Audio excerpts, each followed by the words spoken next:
Kenalkan nama saya Cynthia Mauljawati dengan NIM 2021 53065. Saya Fakultas Rosanti NIM 2021 53108. Saya Mutiara Sofarina NIM 2021 53109. Saya Lisa Malia dengan NIM 2021 53119. Di sini saya akan memberikan pertanyaan kepada Eva Putri. Berilah contoh dari perhitungan probabilitas dua peristiwa yang saling lepas dengan menggunakan rumus P, A atau B sama dengan PA plus PB.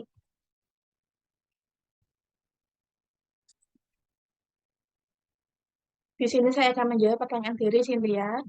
Misalnya, dalam sebuah kanun terdapat tiga bola yang terdiri dari dua bola warna merah dan satu bola warna biru. Kemudian, Anda diminta untuk menghitung probabilitas terjadinya peristiwa mengambil bola merah atau bola biru secara acak dari kanun tersebut. Dalam hal ini, peristiwa mengambil bola merah dan mengambil bola biru adalah peristiwa yang saling lepas. Jika kita menyatakan A sebagai peristiwa mengambil bola merah dan B sebagai peristiwa mengambil bola biru, maka rumus PA atau B sama dengan PA plus PB dapat digunakan untuk menghitung probabilitas terjadinya salah satu dari peristiwa tersebut, yaitu PA atau B sama dengan PA plus PB. Jumlah bola merah dibagi jumlah total bola, plus jumlah bola biru dibagi total bola. Sama dengan 2/3 tambah 1/3. Sama dengan 1. Dengan demikian, probabilitas terjadinya peristiwa mengambil bola merah atau bola biru dari kanun tersebut adalah 1 atau 100. Dalam contoh di atas, peristiwa mengambil bola merah dan bola biru adalah saling lepas. Karena jika kita mengambil bola merah, maka bola biru tidak akan terambil dan sebaliknya. Kemudian pertanyaan kedua akan saya berikan kepada Cynthia, yaitu bagaimana rumus PA atau B sama dengan PA plus PB, min PA dan B dapat digunakan untuk menghitung probabilitas terjadinya paling sedikit satu peristiwa di antara dua atau lebih peristiwa inklusif. Di sini saya akan menjawab pertanyaan dari teman saya, di mana rumus PA atau B sama dengan PA plus PB min PA dan B dapat digunakan untuk menghitung probabilitas terjadinya paling sedikit atau peristiwa di antara dua atau lebih peristiwa inklusif. Karena pada kasus ini, kedua peristiwa tidak saling bebas, sehingga ada kemungkinan terjadi kedua peristiwa secara bersamaan atau overlap. Pada dasarnya, rumus ini menghitung kemungkinan terjadinya salah satu dari dua peristiwa, serta kemungkinan terjadinya kedua peristiwa secara bersamaan dan kemungkinan mengurangi probabilitas terjadinya kedua peristiwa tersebut agar tidak terhitung dua kali. Sebagai contoh, misalnya kita ingin menghitung probabilitas terjadinya paling sedikit satu dari dua peristiwa inklusif, yaitu peristiwa memenangkan undian A dan peristiwa memenangkan undian B.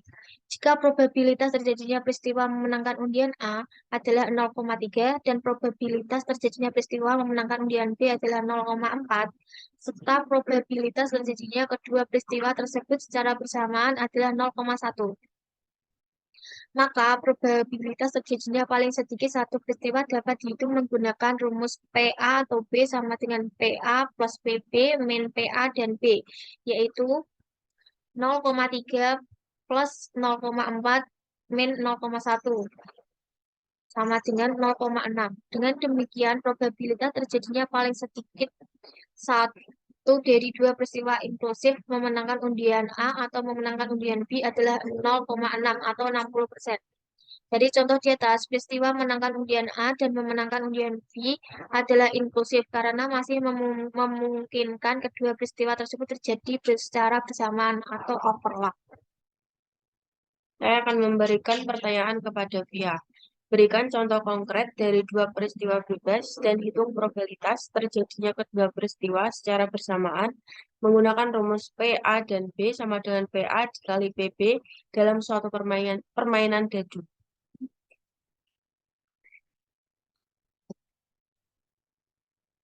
Saya akan menjawab pertanyaan dari Mutia. Berikut adalah jawaban untuk pertanyaan yang dibuat mengenai compound event yang bebas independen. Contoh konkret dari dua peristiwa bebas adalah melempar koin dan melempar dadu. Probabilitasnya munculnya kepala pada koin adalah 0,5 atau setengah. Dan probabilitas munculnya angka 4 pada dadu adalah 0,1667 atau 1/6.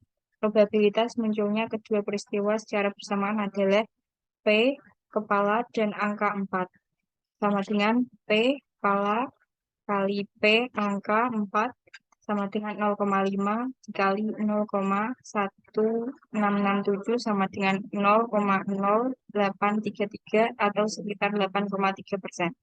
Probabilitasnya munculnya angka 3 pada dadu pertama adalah 0,1667 atau 1/6.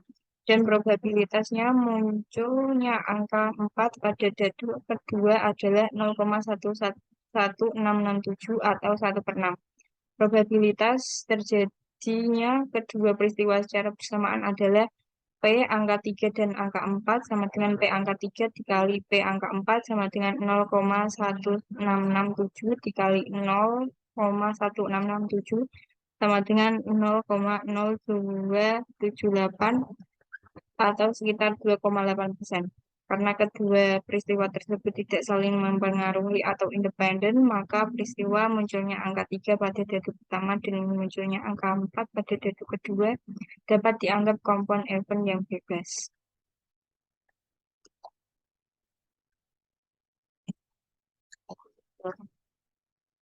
Saya akan memberikan pertanyaan kepada Mutia. Carilah rumus dengan Px sama dengan N si X, P pangkat X dengan Q pangkat X dalam kurang N min X dengan distribusi binominal. Saya akan menjawab pertanyaan dari Via. Contohnya, jika kita melakukan 10 kali percobaan melempar koin, di mana probabilitas kepala head muncul adalah 0,5 atau 50%, maka kita dapat menggunakan rumus distribusi binominal untuk menghitung probabilitas mendapatkan 3 kepala atau lebih dari 10 percobaan tersebut. Dalam hal ini, kita memiliki N sama dengan 10 atau jumlah percobaan, X sama dengan 3 atau jumlah kejadian yang ingin dihitung probabilitasnya, P sama dengan 0,5 atau probabilitas sukses atau kepala, Q sama dengan 1 min P sama dengan 0,5 atau probabilitas gagal atau gambar. Maka probabilitas mendapatkan 3 kepala dari 10 percobaan adalah P3 sama dengan 10 C3 0,5 3 0,5 10 min 3 sama dengan 0,117. Jadi probabilitas mendapatkan 3 kepala atau lebih dari 10 kali percobaan melempar koin dengan probabilitas kepala muncul 0,5 adalah sekitar 0,117 atau sekitar 11,7%.